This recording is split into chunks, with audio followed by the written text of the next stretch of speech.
복된 주일 우리에게 주시는 하나님의 말씀은 베드로전서 5장 5절에서 9절까지의 말씀입니다. 베드로전서 5장 5절에서 9절까지의 말씀입니다. 제가 가진 성경책 신약성경 382쪽에 있습니다. 읽겠습니다. 젊은 자들아, 이와 같이 장로들에게 순종하고 다 서로 겸손으로 허리를 동이라. 하나님은 교만한 자를 대적하시되 겸손한 자들에게는 은혜를 주시느니라. 그러므로 하나님의 능하신 손 아래에서 겸손하라. 때가 되면 너희를 높이시리라. 너희 염려를 다 주께 맡기라. 이는 그가 너희를 돌보심이라. 근신하라. 깨어라. 너희 대적 마귀가 오는 사자같이 두루 다니며 삼킬 자를 찾나니 너희는 믿음을 굳건하게 하여 그를 대적하라. 이는 세상에 있는 너희 형제들도 동일한 고난을 당하는 줄을 알미라. 아멘. 말씀의 제목을 우리 함께 하겠습니다. 자, 높아지지 말고 낮아져야 합니다.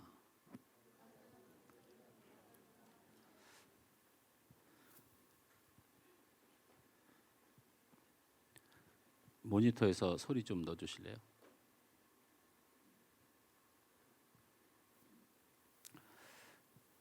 카네기 인간관계론이라는 책이 있습니다. 이 책의 저자는 데일 카네기라는 믿음의 사람입니다.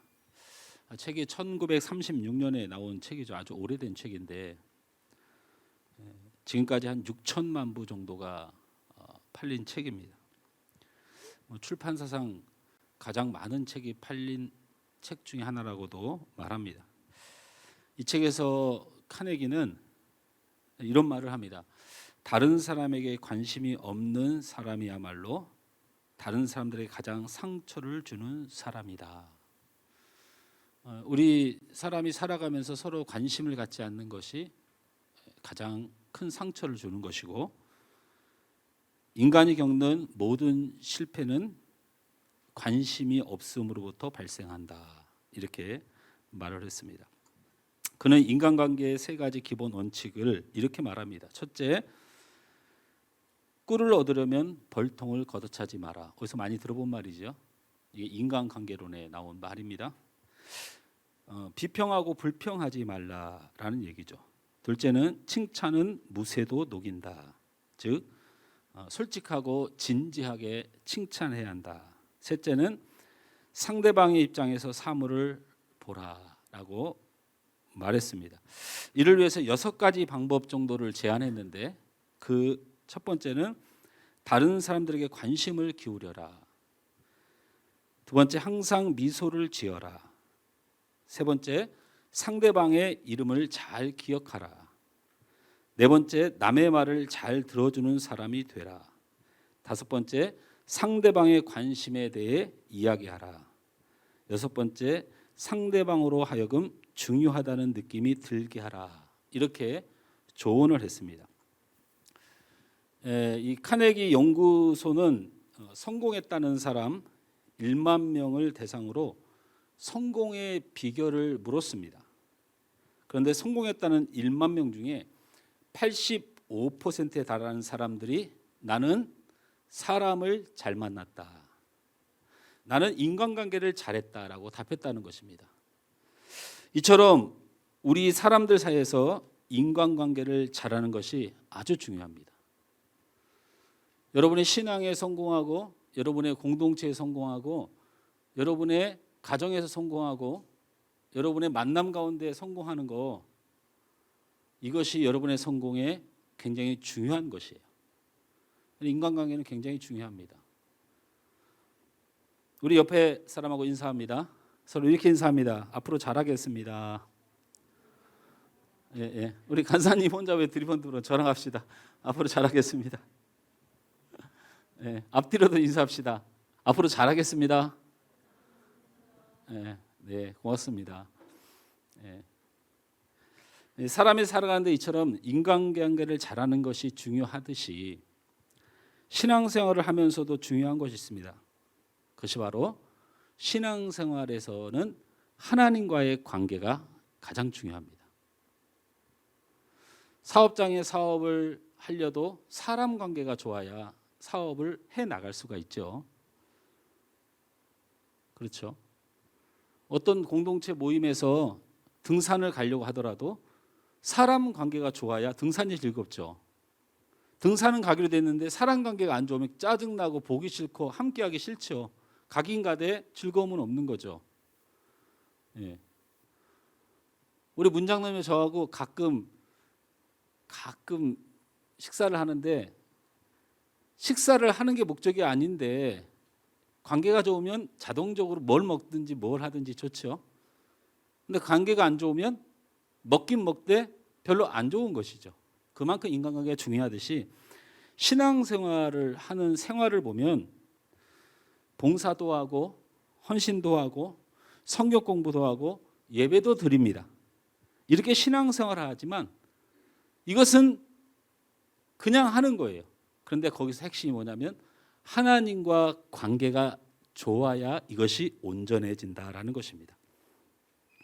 봉사와 헌신은 인간적 열매를 겨우 거두거나 그 봉사로 하나님의 관계가 망가진 상태에서 봉사는 사단의 놀이터밖에 되질 않습니다. 예배를 드리고 성경 공부를 하고 제자훈련을 열심히 하지만 하나님의 관계가 온전하지 못하면 자신의 만족, 자신의 위안일 뿐 하나님의 은혜와 기적은 체험하기가 어렵습니다. 그러니 무엇보다도 신앙생활에서 가장 중요한 것은 하나님의 관계이다라는 것입니다. 신앙생활에서 가장 중요한 것이 하나님의 관계인데 하나님의 관계 중에서 그럼 가장 중요한 것이 무엇일까? 예배해서 하나님과 관계를 맺죠. 기도해서 하나님과 관계를 맺습니다. 말씀 묵상을 통해서 하나님을 만납니다. 전도하면서도 하나님의 사명을 감당하면서도 선교하며 구제하면서도 하나님과 관계합니다. 신앙생활에 있어서 하나님의 관계가 가장 중요하고 하나님의 관계에서 이 많은 것들이 존재하는데 이 중에서 이 한 가지가 빠지면 예배도 기도도 말씀도 봉사도 전도도 아무것도 아닌 한 가지가 있습니다. 기본적으로 예배하고 기도하고 봉사하고 헌신하고 전도하고 선교하는 사람이 있어야 돼. 가장 큰 기초가 무엇인가? 말씀을 통해서 한번 보겠습니다. 우리 5절 말씀을 다 같이 한번 봅니다. 함께 있습니다. 젊은 자들아 이와 같이 장로들에게 순종하고 다 서로 겸손으로 허리를 동이라. 여기서부터 잘 읽어야 됩니다. 시작. 하나님은 교만한 자를 대적하시되 겸손한 자들에게는 은혜를 주시느니라. 교만하면 예배해도 소용없습니다. 교만하면 기도해도 소용없습니다. 교만하면 전도해도 소용없습니다. 자신이 하나님보다 높아져 있는 것이 교만입니다. 하나님이 원하시는 본질을 느끼지 못하고 자신 만족 때문에 예배하고 교만한 사람들의 모습입니다. 교만한 사람들이라는 게 무슨 도도하다 이런 세상적 의미와 다릅니다. 나를 하나님께서 둔 위치에서 벗어나 있는 겁니다. 예배자의 위치, 기도자의 위치, 봉사자의 위치에서 이미 나는 벗어났어요. 그런데 나는 예배하고 기도하고 봉사하면서 마치 내가 만족을 위하여, 내 만족을 위하여. 오늘도 여러분 예배할 때 여러분의 만족이 안 되는 부분들을 만나지 않습니까? 여러분 기도하다가 기도가 막히고 만족이 안 되는 부분을 만나지 않습니까? 봉사와 헌신을 하면서도 내 마음에 때로는 짜증과 분노가 일어나지 않습니까? 여러분을 누구를 위하여 봉사하고 누구를 위하여 기도하고 누구를 향하여 예배하기에 예배가 망쳐지고 기도가 망쳐지고 봉사가 망쳐지는가? 그것은 바로 하나님의 위치에 내가 있고 하나님이 내 밑에 의미 없는 존재를 있기 때문에 바로 겸손이라고 하는 것이 가장 중요한 신앙생활의 가장 중요한 우리의 목표이고 이루어야 될 하나님의 뜻이다라는 것입니다. 그 말씀에 대해서 오늘 5절에서 다시 한번 뒷부분을 보이면 그렇게 말씀하시는 겁니다. 하나님은 교만한 자를 대적하시되 겸손한 자들에게만 은혜를 베푸십니다. 할렐루야.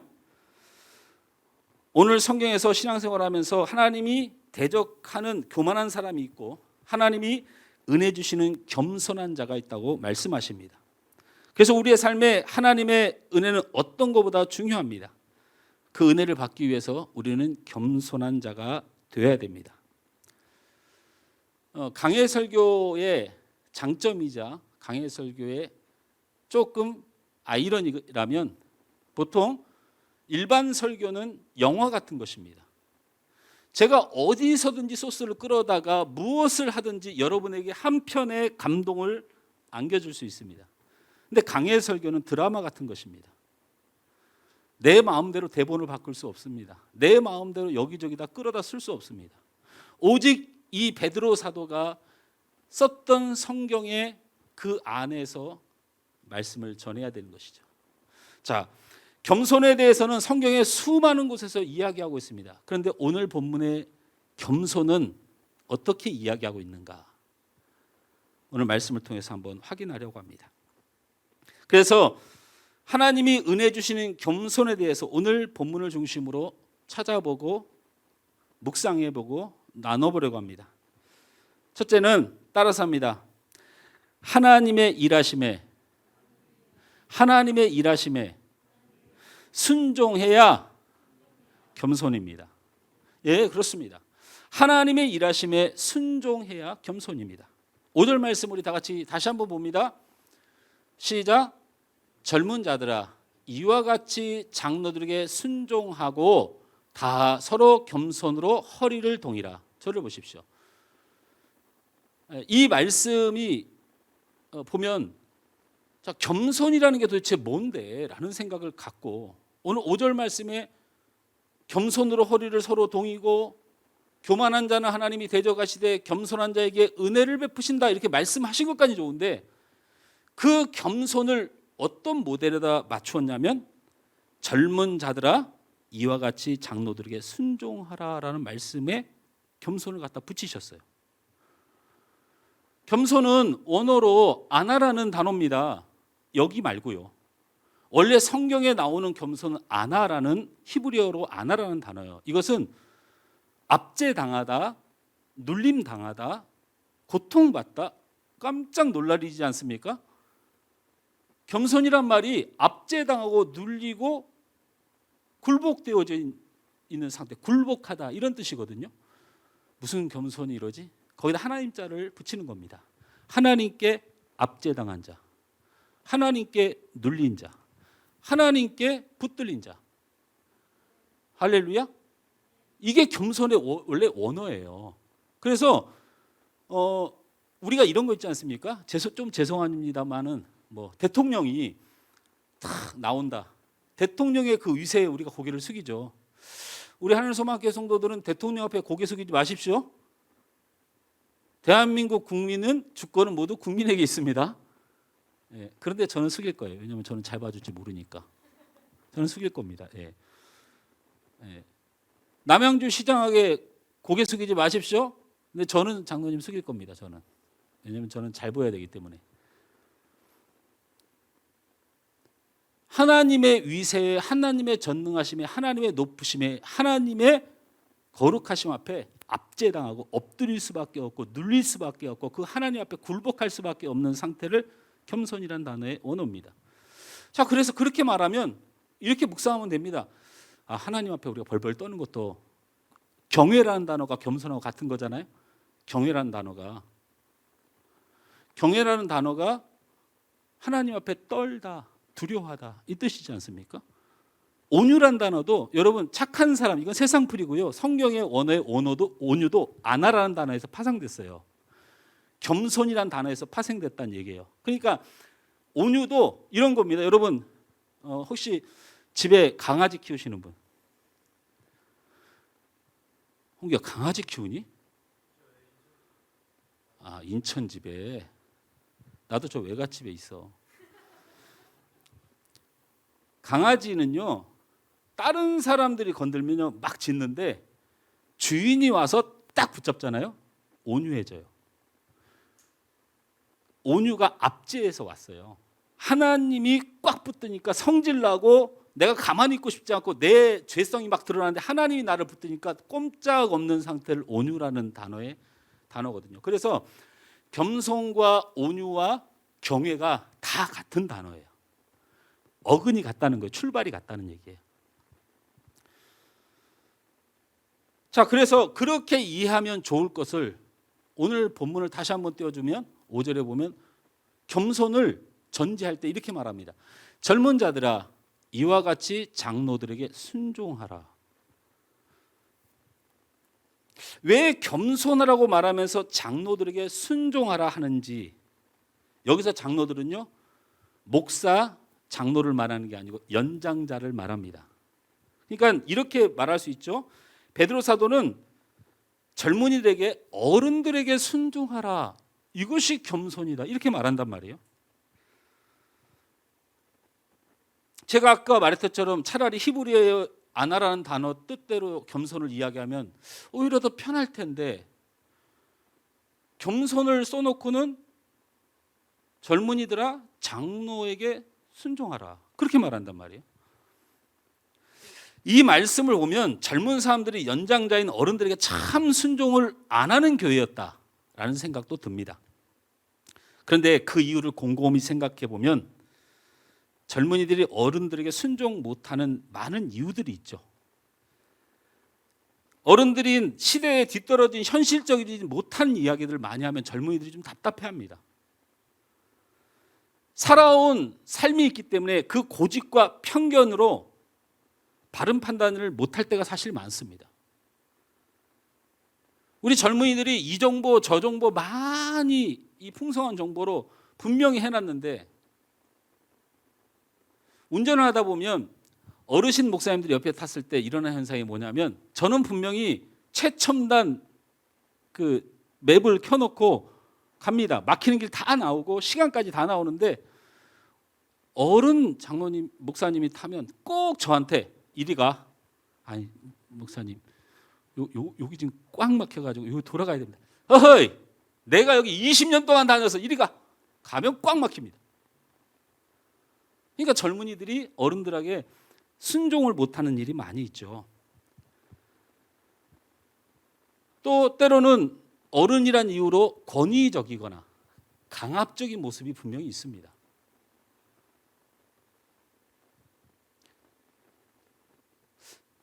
베드로 사도의 시대를 한번 생각해 보십시오.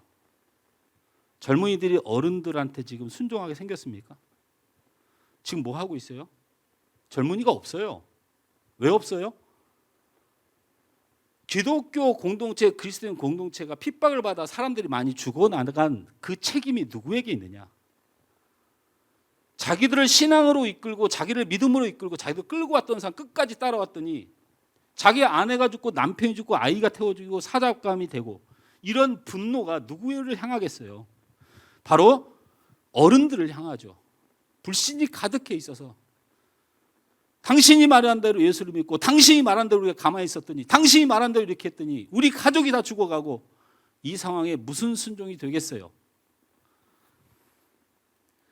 베드로 사도는 로마 황제의 박해가 너무 큰 아픔과 고난과 상처를 가진 그리스도의 공동체를 보고 있는 거예요.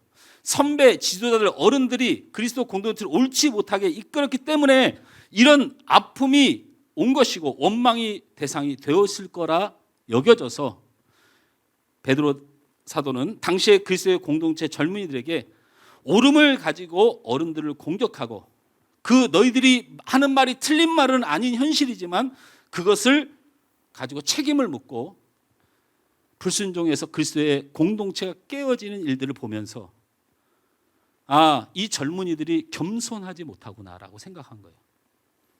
그래서 의구심을 갖습니다. 맞는 말을 하는 젊은이, 옳은 말을 하는 젊은이, 바른 길을 아는 젊은이, 어떻게 처신해야 될지 아는 젊은이들이 어른들의 잘못과 지도자의 잘못과 선배들의 잘못과 목회자들의 잘못으로 많은 가족이 죽고 핍박을 당한 이 상황에 비난을 받아야 마땅할 것 같아요.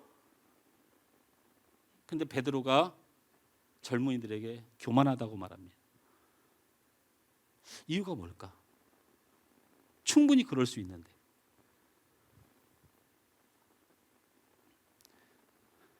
따라서 합니다. 옳고 그름이 중요하지만 그것이 진리는 아닙니다. 이 시대의 신앙인들, 교회 공동체가 옳고 그름 때문에 갈라지고 쪼개지고 싸우는 세상과 다름이 없는 곳이 되어버렸습니다. 제가 이번 총회에 울산에 다녀왔습니다. 정부에서 문체부에서 하루를 딱 허가를 해줬어요. 1,600명이 모였습니다.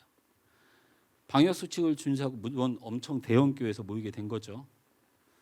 그래서 12시 전에 모든 회의를 일주일에 하던 회의를 하다 보니까 이 총회를 가고 노회를 가고 이걸 하면 여러분이 부정적인 생각할 우려가 있는데 교회의 어려운 점, 고통받는 점들 230여 회의를 대표해주고 풀어주고 해결해주고 연결해주고 세워주고 하는 일을 합니다. 230건을 1,600명이서 가부를 물어가면서 하나씩 어떻게 조정해 나갈 것인지, 어떤 교회에 아픔이 있는지, 우리 공동체 안에 어떤 불의가 있는지를 찾아내서 그것을 수정하고 고쳐가는 상황을 만들어냅니다. 근데 그곳에서 참 이해관계의 다툼 때문에 너무 안쓰러워요. 총회장소 그 강대상에서 세상에 이 총회 지도자들이 거기서 삿대질을 하고 막 종이를 던지고 거기 앉아서 그거를 열 몇 시간을 쳐다보고 있으면서 우리 서로 갈등하니 잠깐 멈추고 기도합시다. 이 한마디가 교회 모임에서 1,600명의 목사 장로들이 모인 곳에서, 교회 대표들이 모인 곳에서 그런 말 한마디가 안 나오고 어떻게든지 옳고 그름을 가리기 위해서 피 터지게 싸우는 그 모습을 보면서 이게 세상과 뭐가 다른가라는 생각을 하게 됩니다. 여러분, 조금도 오해하지 마십시오. 그럼 교회가 옳지 못한 것을 가득 차도 괜찮다는 것입니까? 그런 것이 아닙니다. 옳지 않아도 그냥 막 가자는 얘기를 하는 것이 아닙니다. 옳고 그름이 중요하지만 그로 인해 우리가 잃는 것이 하나님의 뜻이고 그리스도의 공동체라면 옳고 그름을 잠깐 멈추고 우리가 먼저 품어야 될 것이 무엇인가를 살피는 것이 중요합니다. 여러분, 제가 옳아서 여기 있습니까? 여러분, 제가 옳아서 여기 있어요? 우리 장로님이, 우리 안수 집사님이, 우리 집사님들이 옳아서 여러분 그 자리에 있습니까?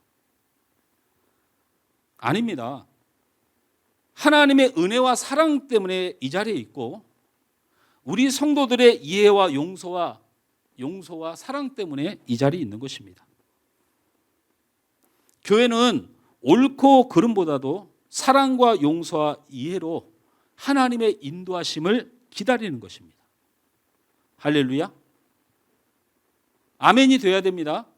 교회는 옳고 그름으로 세워가는 것이 아니고 하나님께서 지키러 가신 용서와 이해와 사랑으로 하나님의 뜻을 이루는 것이 되어야 될 줄 믿습니다.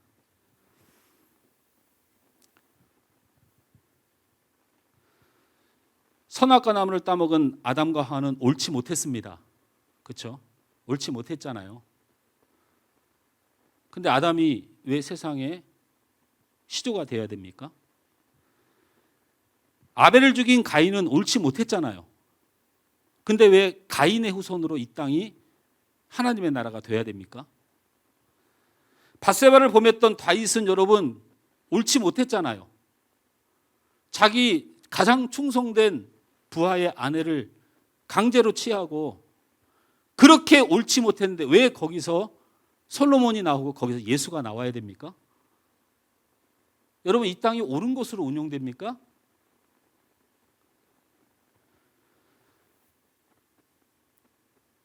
예수님을 3번이나 부인하며 그 원어를 해석해 보면 나는 저 사람을 모릅니다. 나도 당신들처럼 저 사람을 믿습니다. 나는 저 사람을 죽이고 싶습니다. 이렇게 3번 부인했습니다. 옳지 못하잖아요. 그런데 베드로가 성경상에서 예수님을 가장 사랑하고 주님을 일했던 사도로서 높임을 받아야 됩니까? 예수님을 죽게 한 장본인, 실질적인 실세였던 바울 옳지 못하지 않습니까? 근데 왜 최고의 복음 전도자로 높임을 받아야 됩니까? 성경은 옳지 못했던 사람들이 가득가득합니다.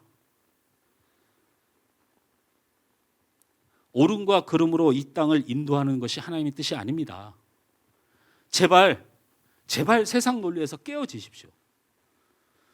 이 말이 교회는 옳지 않아도 된다, 목사는 옳지 않아도 된다, 장로는 옳지 않아도, 여러분 옳지 않으면 알아서 깨집니다. 하나님 가만 안 두십니다. 회개하지 않으면 하나님 가만 안 두시죠. 그러나 성경을 받아들여야 됩니다. 하나님이 우리를 언제 옳음으로 인도하셨습니까? 하나님의 사랑과 이해로 하나님이 붙들고 하나님의 역사를 이뤄가는 성경을 보셔야 됩니다. 그러므로 옳고 그름은 중요하지만 그것이 하나님의 진리는 아닐 수 있습니다. 여러분, 옳고 바르게 해도 교만할 수 있습니다. 따라서 합니다. 옳고 발라도 교만할 수 있습니다. 옳은 것을 가질 때 모든 것이 겸손한 것은 아닙니다. 옳다고 어른도 몰라보는 것 바른 것입니까? 옳으면 어른을 몰라봐도 됩니까? 이건 교만한 것입니다. 옳은 것으로 다른 이를 공격하는 것, 이거 교만한 것입니다. 옳은 것으로 다른 사람을 정죄하는 것, 이거 교만한 것입니다. 옳은 것으로 사랑 공동체, 교회 공동체를 파괴하는 것, 이건 교만한 것입니다. 그러므로 옳고 그름은 중요하지만 하나님의 뜻을 꼭 말하는 것은 아닙니다. 하나님은 옳지 못한 이들로도 하나님의 일을 하셨고 하나님의 나라는 멈추지 않고 하나님의 뜻은 포기된 적이 없습니다. 여러분, 하나님이 옳음이고 하나님이 진리입니다. 우리 간사님이 아무리 큰 죄를 졌어도 세상 사람은 옳고 그름으로 간사님을 보지만 하나님이 간사님을 붙들어 내가 너를 사랑한다 하면 이게 진리입니다. 이게 법입니다. 하나님이 옳으신 겁니다. 우리는 옳고 그름에 대해 깨달아야 하고 옳음을 추구해야 하지만 옳은 것으로 하나님의 뜻이 이루어지리라 생각하고 하나님의 방법이 아닌 옳음의 교만, 투기, 옳음을 통하여 깨트리고 망가지는 일들은 진리가 아닙니다. 옳음을 알고 가진 자들이 하나님이 명하신 사랑과 용서와 이해와 인내로 하나님의 옳음을 기다리면서 하나님이 일하신 믿고 순종해야 될 줄 믿습니다. 이제 이해가 됐다. 베드로 사도 시절에 젊은이들이 옳았어요. 너무 많은 사람이 죽었고 너무 많은 사람들이 고통을 받았으니 어른들이 그렇게 이끌었다고 책망하고 옳은 논리일 수 있지만 베드로는 바로 옳음이 진리가 아님을, 너희들이 잘했다고 해서, 어른들이 잘못했다고 해서 너희들이 하나님의 공동체에서 어른들을 향하여 이렇게 교만하면 그것은 참 겸손이 아니다라고 말을 해주고 있습니다. 여러분, 겸손한 자들은 옳음을 따르는 것이 아니고 하나님의 사랑과 이해를 품고 그 옳음이 바르게 이루어질 수 있도록 기도하고 기다리는 것입니다. 할렐루야. 두 번째, 따라서 합니다. 하나님을 만나야 겸손한 자가 됩니다. 자, 겸손한 자에 대하여 이야기할 때 하나님을 만나야 겸손한 자가 된다고 성경에 기록되어 있습니다. 우리 6절 말씀을 볼까요? 함께 읽습니다. 시작. 그러므로 하나님의 능하신 손 아래에서 겸손하라. 때가 되면 너희를 높이리라. 저기 말씀에 보면 하나님의 능하신 손 아래에서 겸손하라. 여러분, 겸손은 하나님 아래에서만 가능하다, 이 뜻입니다.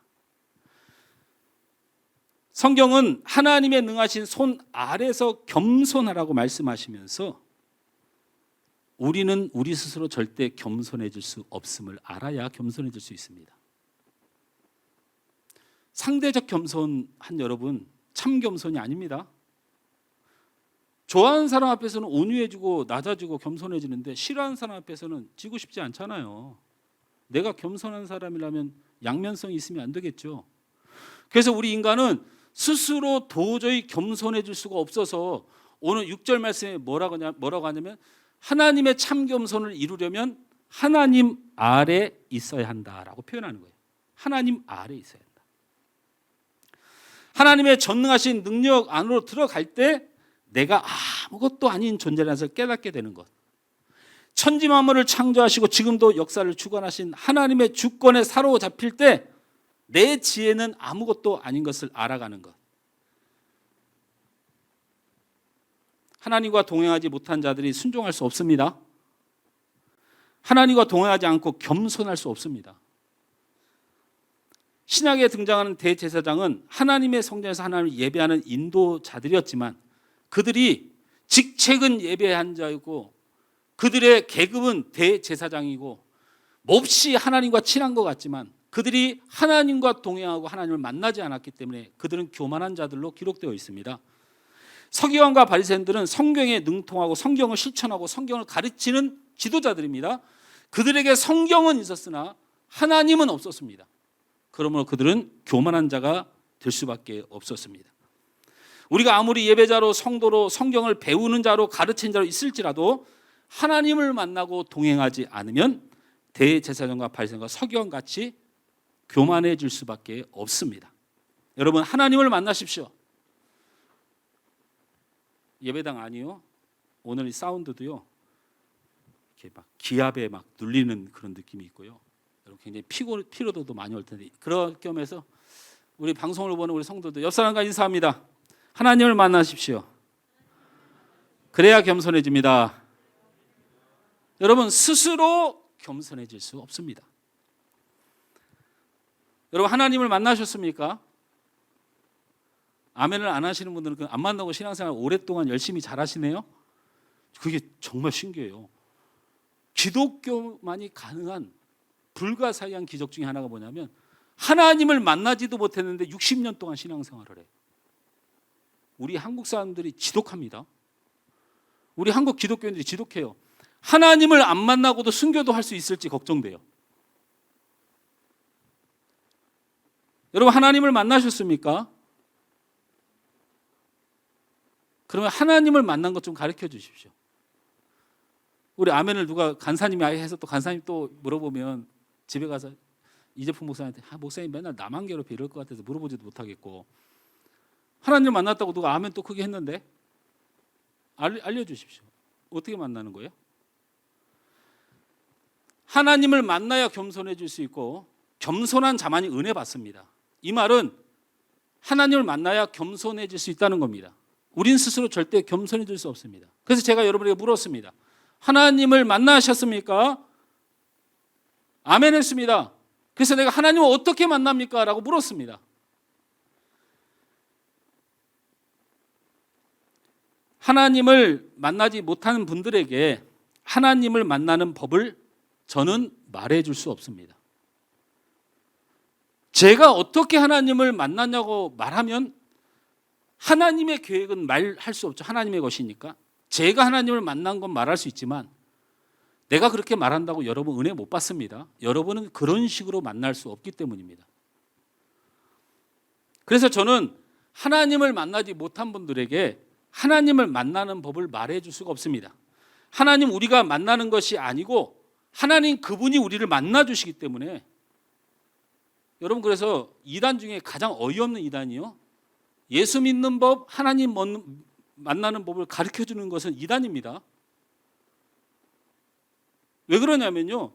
인간이 하나님을 만나면 방법을 이야기해 줄 수 있습니다. 그러나 하나님이 인간을 만나는 겁니다. 하나님이 믿음을 주는 겁니다. 믿음이 어느 순간에 들지 내가 어떻게 합니까? 하나님이 만나주시기 때문에 만남을 제가 얘기할 수는 없습니다. 하나님을 만난 경험과 그 방법이 우리가 예측하거나 그것을 그려낼 수 없습니다. 그러나 한 가지 분명한 것은 하나님을 만난 사람의 특징만큼은 제가 확실히 압니다. 그러니 제가 하나님 만나는 방법은 알려줄 수 없고 저 사람이 하나님을 만났는가는 잘 모르겠지만 그 사람의 특징을 보고 하나님 만난 사람인 건 알 수가 있습니다. 이런 겁니다. 하나님을 만나면 나는 아무것도 아니라고 깨닫게 됩니다. 그래서 하나님 앞에 가면 하나님 저는 아무것도 할 수 없어요. 하나님 저는 아무것도 아니에요. 이 하나님을 만난 사람의 모습은 이렇게 드러납니다. 하나님을 만나면요, 내가 얼마나 씻을 수 없는 큰 죄인인가를 알게 됩니다.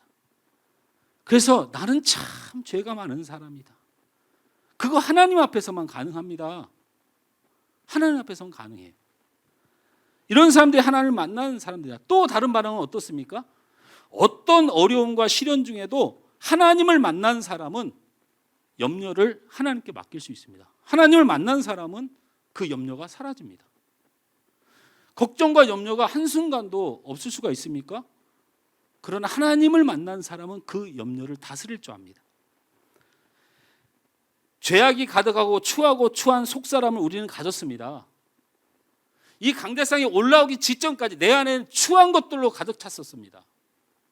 그럼에도 불구하고 하나님의 한없는 사랑 때문에 감사하고 울고 위로받고 저는 기쁨으로 다시 설 수 있습니다. 하나님의 만난 것은 어정쩡하지 않습니다. 확실하게 드러납니다. 자, 제가 뭐라고 그랬습니까? 하나님을 만나면 나는 아무것도 아니요. 하나님을 만나면 나는 참 큰 죄인이요. 하나님을 만나면 나는 할 수 없을 때 하나님이 하심을 믿고 평안해지고, 내 안에 추하고 더러운 것이 가득해도 하나님을 만나면 하나님이 내 사랑하는 아들아 딸아 나를 회복시켜 주시고, 나로서는 하나도 할 수 있는 게 없고 하나님을 만나면 오직 하나님의 전능하심만 남으니 그 표현을 말하겠습니다. 바로 하나님을 만나면 겸손해지는 겁니다. 겸손해지는 겁니다. 하나님을 만난 자의 특징 바로 겸손입니다.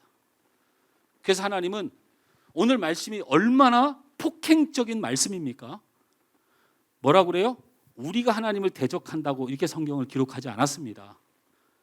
교만한 자는 하나님이 대적하신다고 그랬어요. 여러분, 하나님이 여러분 대적하시면 감당할 수 있겠습니까? 어떻게 감당하시겠어요? 사람 하나가 속을 썩이고 사람 하나가 말 하나 던졌어도 얼마나 큰 고통 가운데 있는데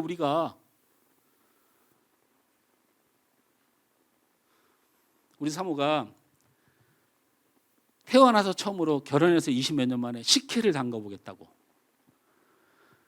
어제 오후부터 뭐 하더니 남들은 6시간만 뭐 담궈놓으면 이게 뜬다는데 나는 8시간을 담가놨는데 안 뜬다고. 내가 지금 12시에 설교 준비하고 있는데 나한테 전화해가지고 입이 이만큼 나와가지고 쌀이 안 뜬다고. 그래서 제가 그 쌀이 안 뜨는 걸 나한테 왜 얘기해? 그러니까 왜 하지도 못한 걸 그렇게 해? 그거 안 하면 되잖아. 그랬더니 나는 말이야 열심히 하는데 알았어요 끊어요 하고 딱 끊더라고. 조금 있으니까 식혜가 됐는지 들고 내려왔어요. 한번 드셔보세요. 냉장고에 넣어놔. 나중에 먹을게. 나도 지금 설교 준비하고 나도 피곤한데 자꾸 와줘. 그 식혜가 뭐라고. 우리 사모한테 식혜 한 잔씩 달라고 먹고 가세요. 그럼 꼭 먹고 가세요. 그 냉장고 넣어놨다가 설교를 준비하다가 이 부분을 묵상하는데, 야, 사람 말 한마디도 사람이 힘든데 하나님이 우리를 대적하면 억장이 무너지는 정도가 아니겠구나. 그래서 바로 전화를 했습니다. 우리 사모한테 물어보세요. 식혜를 먹었는데 엄청 맛있어. 내가 태어나서 이렇게 맛있는 거 처음 먹어봐. 그랬더니 금세 입이 이만큼 찢어져가지고 뭐 인제사 한 보람이 있느니 마음이 기쁘느니 그리고 잠들었어요. 사람 말 한마디에도 사람의 마음이 무너지고요, 조직이 와야 돼요. 근데 여러분, 하나님 감당하시겠습니까? 교만하면 하나님이 여러분을 대적합니다. 그러나 겸손하면 은혜를 주십니다. 하나님을 만나야 겸손해질 수 있는데 하나님을 만난 사람의 특징 또한 겸손이라는 것입니다. 또 따라서 합니다. 교만하면 하나님이 상대해주고, 다시 한번 교만하면 하나님이 깨트려주고, 겸손하면 하나님이 복을 주십니다. 죄송하지만 하나님은 위대하시고 하나님의 말씀은 너무 꿀소리처럼 답니다. 그냥 겸손하라고 우리를 그렇게 눌러놓고 엎드리게 하고 바짝 엎드리게 하고 그렇게 두지 않고 정확히 이 겸손의 부분에 대해서는 두 가지의 축복을 약속하셨습니다. 오늘 말씀을 잠깐 확인합니다. 6절 말씀을 다 같이 읽습니다. 시작.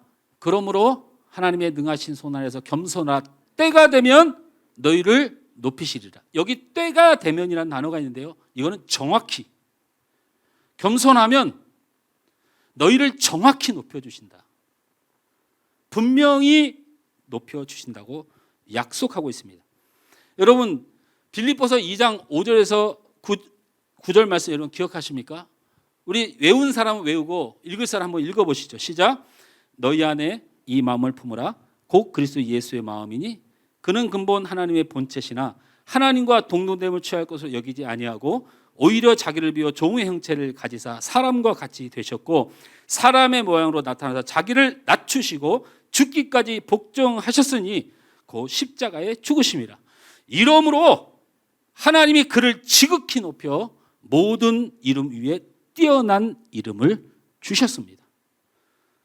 낮추시니 높여져야 될 때 높이시는 하나님의 원칙이 그리스도께 향했습니다.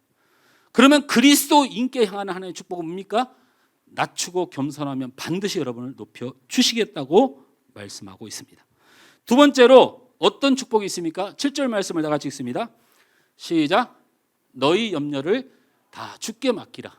이는 그가 너희를 돌보심이라. 여러분, 겸손하면 우리 하나님께서 여러분을 돌보아 주십니다. 겸손하면 돌보아 주십니다. 사단이 우리를 공격하고 우리 교회 공동체를 공격할 때 첫 번째 무기는 교만이고 두 번째 문제는 염려입니다. 우리가 겸손할 때 하나님 반드시 우리를 돌보아 주십니다. 돌보다라는 뜻은, 돌보아 주신다는 뜻은 절대 손해나 어떤 실패도 여러분의 삶을 주장하지 못하도록 하나님이 돌아서 여러분을 공격하는 모든 것들을 막아주신다, 이런 뜻입니다. 여러분, 겸손하십시오. 하나님이 하나님의 길에 가시다 뒤를 돌아 여러분의 인생을 바라보시고 반드시 지켜주실 것입니다. 그래서 잠언 22장 4절 말씀 마음속에 꼭 새기십시오. 시작. 겸손과 여호와를 경외함의 보상은 재물과 영광과 생명이니라. 아멘. 다시 한번 크게 있습니다. 겸손과 여호와를 경외함의 보상은 재물과 영광과 생명이니라. 여호와를 경외함과 겸손이 동격으로 다뤄질 만큼 이 겸손한 것은 우리 신앙의 생명과 같은 것입니다. 말씀을 맺습니다. 여러분, 그 잠실 야구장 가보셨죠? 잠실 야구장 건너편에 학교가 하나 있습니다. 정신요고라는 학교가 거기 있습니다. 정신요고. 이게 130년 정도가 된 전통 있는 학교입니다. 미국 북장로 교회에서 의료 선교사를 파송했는데 의료 선교사들이 열심히 생명을 잃어가며 풍토병과 전염병과 싸워서 일을 하니까 고종 황제가 이 북장로 교회 선교사들에게 땅을 주면서 너희는 이 땅에서 어렵고 힘든 사람을 위하여 고치고 가르치는 일 하라고 땅을 줬습니다. 그 땅에 학교를 세웠는데 그게 바로 정신요고입니다. 근데 이 정신요고가 유명한 것이 하나 있어요. 뭐 여기 우리 명문고를 좀 다닌 분들 여기 많이 있죠. 우리 간사님 학교 고등학교 물어보지 마요. 왜 저를 이렇게 고등학교 어디예요? 안 들려요. 백양고등학교? 별로 유명한 거 없죠. 예? 아, 그렇죠. 예. 우리 형 집사님은 예? 한대고? 아, 한양대 부속고등학교. 그냥 부속이잖아요. 유명한 거 없죠. 아, 없어요. 유영아 집사님 영광요고는 유명한 게 하나 있죠. 영광여상 고적대. 아주 그냥 대통령이고 무슨 국빈 행사만 있으면 이거 나오죠. 그만큼이나 유명한 게 하나가 있는데 정신요고 노래선교단, 다시 말하면 정신요고 중창단입니다. 이 중창단은 국내뿐만 아니라 세계 오히려 미국에서는 굉장히 유명한 중창단이에요. 그래서 제가 이름을 찾아보니까 틴 라이프 중창단이라고 해서 정신여고 노래 선교단이에요. 15명의 단원인데 이런 일화가 있어요. 미국 전 지역을 다닙니다. 교회 무슨 시 행사 이 중창단이 초청이 돼서 갔는데 15명의 단원들이 중창하고 노래를 멋지게 합니다. 동양에서 온 아주 어린 아이들이. 근데 많은 사람들이 은혜도 받고 찬양을 하니까 너무나도 좋아하는데 그래서 어느 교회에서 중창을 딱 하고 예배가 끝났습니다. 근데 이 15명 아이들이 주차장으로 짐을 막 들고 막 15명 아이들이 뛰어가는 거예요. 그러니까 장로님 한 분이 아니 수고했다고 인사를 해야 되는데 이 꼬맹이들이 주차장으로 막 뛰어가니까 지도자한테 가서 아니 저 친구들 도대체 뭔데 저렇게 주차장으로 뛰어가나? 그랬더니 이 지도자가 이렇게 말하는 거예요. 저희가 타고 온 차가 12인승입니다. 저희가 타고 온 차가 12인승인데 운전사를 제외하면 11석이 있는데 우리 단원들이 15명이에요. 그러니까 장로님이 아 그렇구나. 저것들 하여튼 애들 철없어. 저렇게 뛰어가가지고 그냥 그렇게 서로 앉으려고 허허 웃으면서 봉고차로 딱 도착을 했는데 장로님이 눈물을 흘렸다는 거 아니에요. 그 뛰어간 이유가 바닥에 앉기 위해서예요. 내가 먼저 가서 바닥에 앉아서 내 친구가 편안한 자리에 앉히기 위해서 그 아이들이 뛰어간 거예요. 미국은 비행기가 아니면 주에서 주를 이동하는데 10시간, 8시간을 달립니다. 자기가 그 고통스러운 자리를 먼저 앉기 위해서 뛰어갔다는 거예요. 장로님이 딱 가보니까 3명의 아이가 바닥에 엎드려 있더래요. 딱지 끊으니까 엎드려야 될 거 아니에요. 그래서 장로님이 그 즉시 중창팀을 내르라 하고 15인승 봉고차로 새로 교체를 바로. 이래도 아멘 아무도 안 하잖아. 엎드림의 선물입니다. 엎드리면 하나님이 기적 주십니다. 여러분 바짝 엎드리십시오. 이번 명절에 가셔서 유불문하고 우리 하나님의 사람들입니다. 바짝 엎드리십시오. 섬기십시오. 낮아지십시오. 높아지리고 자기 감정, 자기 옳은 말하지 말고 사랑과 이해와 용서로 엎드리시면 하나님이 반드시 때가 되면 그 뜻을 알게 되고 반드시 여러분을 지켜주시고 복을 주십니다. 할렐루야. 오늘 이 찬양